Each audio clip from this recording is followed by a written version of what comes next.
Yeah, so this is a story about skunk, or maybe about a possum, or it's kind of about my brother, or my dad, or maybe my life. But skunk, I have a great fondness for the smell of skunk, and that's a funny thing because it just happened to be that my brother was a hunter, my father also a hunter, and my father caught a fish this big from Lake Bonaparte up near Canada one year, so he does have a real big fish story. He taught his son to hunt, and my brother, who's older than me by 7 years, was a great hunter. He was a very ambitious hunter and a trapper.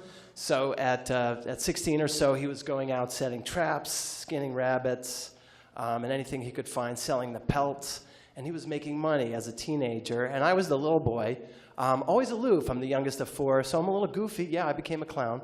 I was just following along, and I would do what he told me to do. I learned how to catch frogs to feed his pet snakes.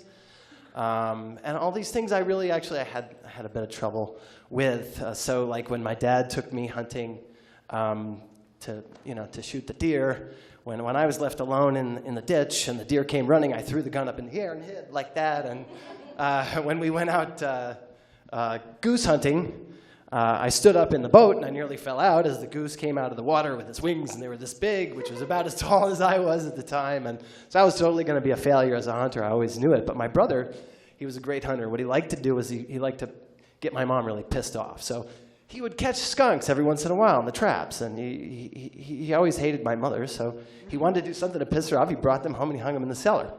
He'd skin them and hang them in the cellar. The entire house would smell of skunks for days.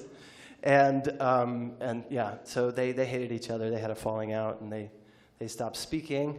It's about 25 years gone by.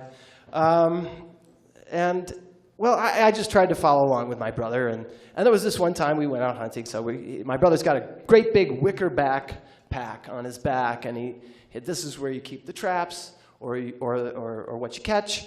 And I'm just following along, and my brother's taller. He's got bigger legs, so I'm like 10, 15 paces behind him, just trying to keep up. And in one trap he catches, for some reason, a possum. He decides he's going to throw the possum in the pack and puts the possum in the pack. It's got a little wicker lid to it there, and we continue on to go check the other traps in the day. So 10, 15 paces down the pathway, a possum starts crawling out of the pack. And I'm going, Sean, is the possum still alive? What are you going to do? So he says, well, I don't know. He's half alive. What do we do? And so I says, what if you choke him?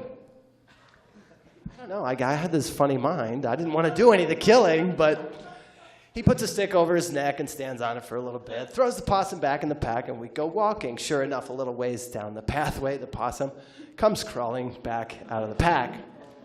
And I'm not a hunter, but sometimes I'm helpful, because there I am looking, and we're standing next to a pond, and I go, Sean, what if you drown him? So he ties him to a rock and a piece of rope, puts him in the water. We chat for a little bit. He drags him out, shakes him off, puts him in the pack. 15 paces later down the road, and possum comes crawling out of the pack. And by this time, but yeah, it's getting kind of funny. There's some other folks with us, some other older kids, and I say, Sean, we're by this pig farm where we do a lot of hunting, and I say, wait, if he's wet, why don't you put him on the electric fence? Yeah, exactly. So he did that. Shook it off again, puts the possum back in the pack, and I can't remember. On that same day, I think we saw a fox, and I saw my brother jump like 5-10 feet when he saw a fox in a trap coming at him. And one of the other funny things about the story is that I know that he put the possum back into the pack, and I can't actually remember how that possum ended and how that story ended, which is why something about the game of my life has something to do with the game of what I grew up trying to deal with. And I tried to take this funny point of view of things. Eventually I became a clown, and my brother stopped speaking to my mother. Eventually my brother and my other two sisters, they stopped speaking to my mother. Somewhere in the past few years, after 15 years of working as a clown for enormous audiences of children, creating a lot of laughter and joy. My job started to get harder as my family fell apart. My father went into dementia, and I moved him into a home, and he died. And at this point, when my brother and sister still couldn't speak to my mother, I just asked them if they could ever speak with her again, or we could have a conversation. Otherwise, I couldn't be their brother and sister. And somehow trying to play this game, being the clown and the entertainer and doing all these things, and I ended up losing my family in the process. I still have my mother, but it's a strange thing. Like I said, I don't know how that Possum ended, and at the moment, the game of my life, I'm really not sure where I am. I'm not sure what I've won, and I'm not sure where I'm going. That's my story.